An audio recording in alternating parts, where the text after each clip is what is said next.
We're getting closer and closer to the 2026 Milan Cortana Winter Olympic Games, and the first Winter Olympic Games since 2014 that NHL players will be able to participate.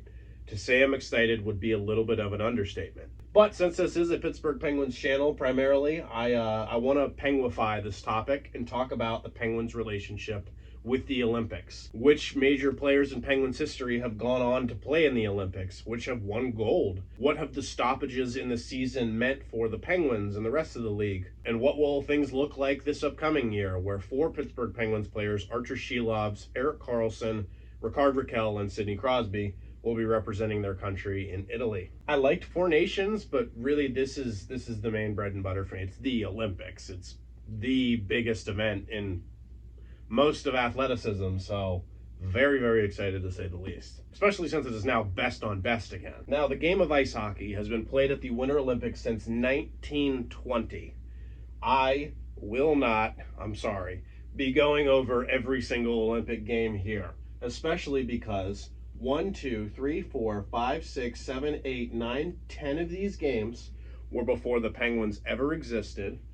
1, 2, 3, 4, 5 more were before professional hockey players were even allowed to play in the game. Professional hockey players, like not just the NHL. And then 3 more, 88, 92, 94, were all before NHL players were allowed to be in it. So I'm sorry if you're looking for a video of me going over every single ice hockey event at the entire Olympics. But like I said, I'm focusing this on the Penguins' relationship with the Olympics. That's what this video is about. So we're really only going to be talking about these games over here, with even another asterisk, as 2018 and 2022, there was no NHL participation at the Olympics, and 2026 hasn't happened yet. So we're actually going to only be focusing primarily on 5 tournaments out of the 25 plus that there have been. So I do want to mention some quick things that happened from 1920 to 1998 in regards to the Penguins' relationships with the Olympics. There was obviously the legendary 1980 Miracle on Ice at Lake Placid. I have a Jim Craig card here of Team USA. There's 2 very notable Pittsburgh Penguins connections on that team, being Herb Brooks and Craig Patrick, the general manager and coach of that team. Also were general managers and coaches for the Penguins. Craig Patrick, longtime general manager for the Penguins. Also, players on that team, Mike Ramsey and Mark Johnson, ended up playing for the Penguins. That was before they went to the NHL. So there's a lot of examples of that. Players that did play at the Olympics and then they went on to play for the Penguins in the NHL. Other examples include Bob Paradise, Thomas Sandstrom, Eddie Olczyk, Zarli Zalapski, and Kevin Stevens. But that's pretty much it in terms of all of these years. Because in 1997, I believe, the NHL finally allows its players and make the announcement that they, for the upcoming 98 Olympics, will allow NHL players to participate. So let's dive in to that. So we start in Japan at the Nanago, I think that's Nanago, 1998 Winter Olympics, the first ever Winter Olympics that NHL players are at. And the Penguins had a good showing with 9 players there, including Jaromir Jagr, Robert Lang, Yuri Slager, and Martin Straka, all for Czechia. Darius Kasparaitis and Alexei Morozov for Russia. Tomas Gronman, a guy I'd never heard of, but he was on the Penguins and he played for Finland. Kevin Hatcher for Team USA. And Andreas Johansson for Sweden. Obviously, the main omission there is Mario Lemieux. He was retired for the first time at this time. Not playing for Canada. He will be on the team in 2002, but by the time we get there, Wayne Gretzky will have already retired, so Wayne Gretzky and Mario Lemieux never got to play together at the Olympics. Tom Barrasso, for me, is kind of the huge omission here, not being on Team USA. USA went with Mike Richter and John Van Beesbrook, as well as Guy Hebert. Not Tom Barrasso is a little surprising there. And Ron Francis might be even more surprising that he wasn't on Team Canada. He was 34 at the time, and Canada's always stacked, but Ron Francis not being on there, a little strange to me. Canada and USA, not adding Barrasso and Francis respectively, did not medal. Neither of them medaled. And Czechia won the gold medal. I have the gold medal winner flags here. I had to get creative with Canada. Silver went to Russia and bronze went to Finland. So all of the medals that were given out were given to Penguins players. 4 Penguins, Jagr, Slager, Lang, and Straka won gold. Dominik Hasek was the main storyline for that Czechia team, and Jagr was a big part of it as well. So Jaromir Jagr, gets a gold medal. Penguins, also a good team. 40, 24, and 18 in 1997, 1998, the year that this season was broken up by the Olympics. The Penguins lose, though, in the first round to the Canadiens. This is kind of the years where Mario is back and forth. In this case, he's not on the team at all. But the Penguins are still contending. They're still good. They got Yager leading the team now. We go to Utah in 2002 for Salt Lake City hosting the Winter Olympic Games before the Mammoth were there. We had the Olympics, and Canada wins the gold over Team USA, and Russia taking the bronze. 6 Penguins represented their countries there. Mario Lemieux, as I mentioned before, is now back from retirement, and he wins gold as captain of Canada. But Alexei Kovalev and Darius Kasparaitis also win bronze with Russia. Robert Lang and Jan Hrdina represent Czechia. Jaromir Jagr was off the Penguins at this time, and Johan Hedberg represented Sweden. Like I mentioned before, Team USA getting upset in the gold medal game on home ice. Canada winning their surprisingly first gold medal since 1952, but now with the NHL players being in it, you'd expect them to win a bunch of them, and they do. There's the story of the coin Lucky Looney. Gretzky was the general manager of this team, and yeah, Mario was a huge part in it. Joe Sakic was an even bigger part of it. A stacked team, as Canada will always have, and Mario Lemieux gets another accolade in his career. Surprising omissions, though, Martin Straka was not on Czechia. He would have been, but he only played 13 games that year for the Penguins, and just a multitude of injuries slowed him there and really hurt not only the Penguins, but Czechia as well. Also, Konstantin Koltsov wasn't on the Penguins, but he was a draft pick of the Penguins. He was able to represent Belarus at the Olympics, so I'll put his name on there. The Penguins, though, 28, 41, 8, and 5. Ties and overtime losses both being calculated there, and they missed the playoffs. These are the bad pre-Crosby years, and that'll continue once we get to 2006. 20 years ago, the Winter Olympics was in Italy again. Sweden wins the gold with just a really solid roster. Daniel Alfredsson, Nicholas Lidstrom, Henrik Lundqvist. Finland gets silver, and Czechia gets bronze. There were technically only 2 Penguins that represented their countries at 2006. Sergei Gonchar for Russia, and Thomas Survey for Slovakia. But I will mention this other player. Evgeny Malkin was a prospect with the Penguins.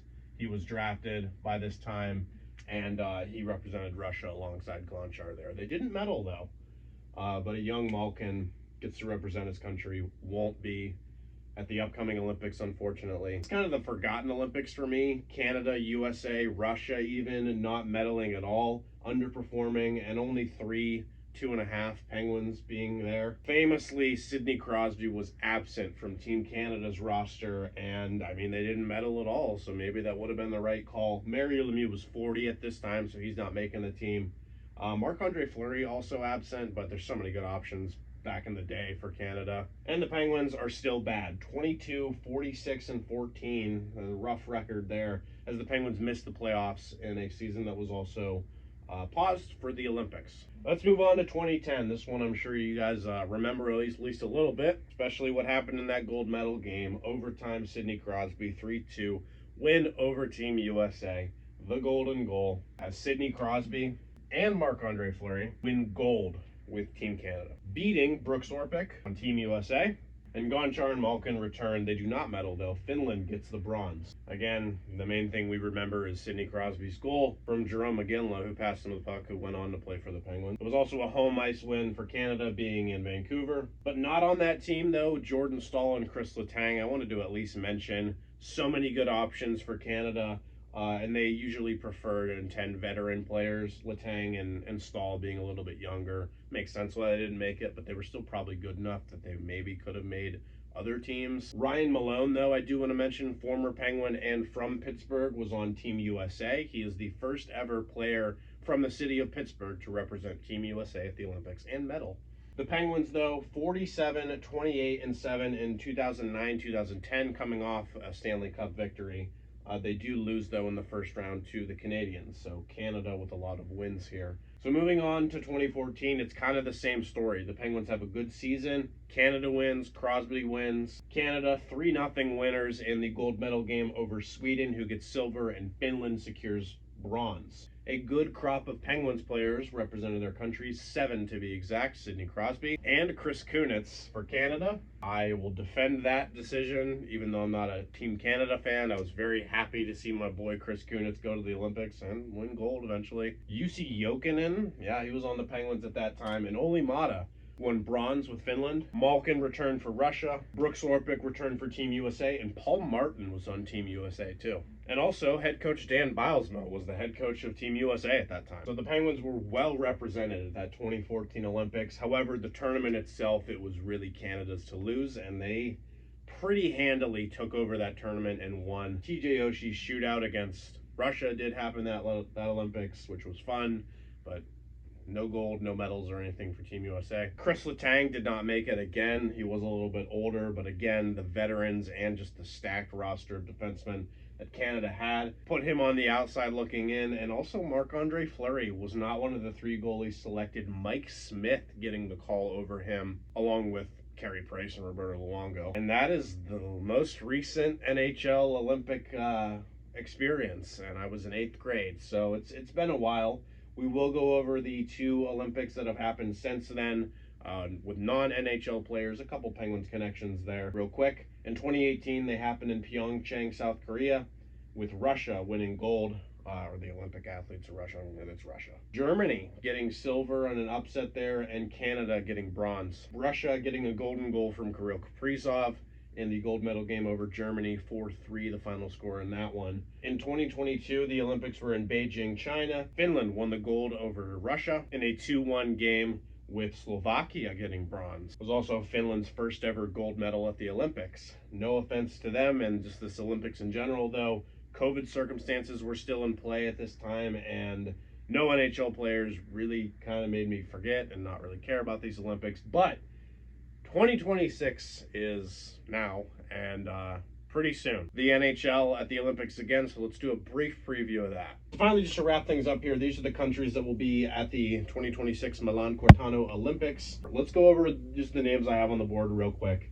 In red, I have a Penguins player currently on the Penguins roster. In purple, I have some sort of Pittsburgh connection, and in black, I just have other notable players. Canada has Crosby and a whole bunch of superstars: McDavid, McKinnon, Makar. Czechia, these are in their groups. So Group A has Canada, Czechia, France, Switzerland. Czechia has Jan Ruda, who did play for the Penguins, David Pastrnak, Thomas Hertl, other notables.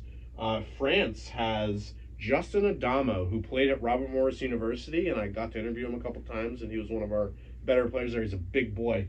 So he'll be representing France. That's cool. There'll be another former RMU Colonial on this board here in a second. Alex Texier, Pierre-Edouard Bellemare, other notable France players. Switzerland, no real Penguins connections that I found. They got Yoshi, Hischer, Timo Meyer. Group B has Finland, Italy, Slovakia, and Sweden. You got Olli Maatta and Mikael Granlund, former Penguins for Finland. Obviously, Mikko Rantanen. Italy hasn't named their full roster yet, but Clara was on one of the preliminary rosters. He's a Ducks pick, or in their organization. I believe he might be the only player on Italy that has any NHL, like is in the NHL system in some part. And Daniel Mantenuto was the other Robert Morris University Colonial who also went to RMU around the same time that I was there. So another player I've interviewed and talked to. Cool, 2 RMU Olympians on here is awesome. Slovakia, no real Penguins connections. You got Juraj Slafkovsky, Thomas Tatar. Switzerland, you have the 2 Penguins, Carlson and Raquel, as well as Forsberg, Hedman, all the other superstars there. Group C, you got Denmark, Germany, Latvia, Team USA. The USA flag is actually really hard to draw once you get down to it, so I just use the USA Hockey logo. It's the stars. The stars are because I want the stars to be white, so it's whatever. But from Denmark, you got Lars Eller, who did play for the Penguins, along with Nick Ehlers, and Jonas Ronbury I wanted to throw out. He was a frequent AHL call-up and still is with the Golden Knights when I was there. You got former Penguin Dominic Cahoon on Germany. Remember him? I liked him. I'm not sure why we got rid of him. As well as superstars Moritz Seider and Leon Draisaitl in Germany. Latvia, Artur Shilovs will be there. Teddy Bluger might be the captain. I'm not sure how it worked, but I love Bluger, and it's good to see him on Latvia, also former Golden Knight. And I wanted to put this guy's full name out here because I probably would have forgot it. Albert Smits, as far as I can tell, is the only draft eligible player in this entire tournament. He's just coming off World Juniors with Latvia. Now he's going to go play in the Olympics, so he must be pretty good, and he is ranked pretty high. He's going to be a early to mid first round pick, and given where the Penguins are right now, maybe he ends up being a Penguin. Then Team USA, a lot of connections. I wanted to mention as many as I could. Jake Gensel, the former player, obviously. Vincent Trocheck from the city of Pittsburgh. Bill Guerin, former Penguins player, now the general manager of Team USA. And then the coaching staff was kind of built around former Penguins head coach Mike Sullivan. So you got Dan Quinn, John Hines, and Mike Buckley there, who all have coached with the Penguins in the past, and obviously Sullivan as well. I am super excited for this tournament. Women's game starts like the 5th or something like that. The actual Olympics start the 6th. I'm not sure, but I'm excited for the women's game as well. For that, it's going to come down to USA and Canada. Let me know who you guys are rooting for the Olympics. I hope a bunch of you are rooting for Team USA. How do you root for Sidney Crosby in the Olympics? Because I love him to death, obviously, as a Penguins fan. But I find it kind of fun to root against him in international events because it's the only time where we really will be able to do that, thankfully. Yeah, it's fun because like every time I play against, I can watch against Crosby, be like, oh, that's stupid Crosby. It's fun to me. Go USA. Let's get gold. 1980s way too long ago. I'm so excited.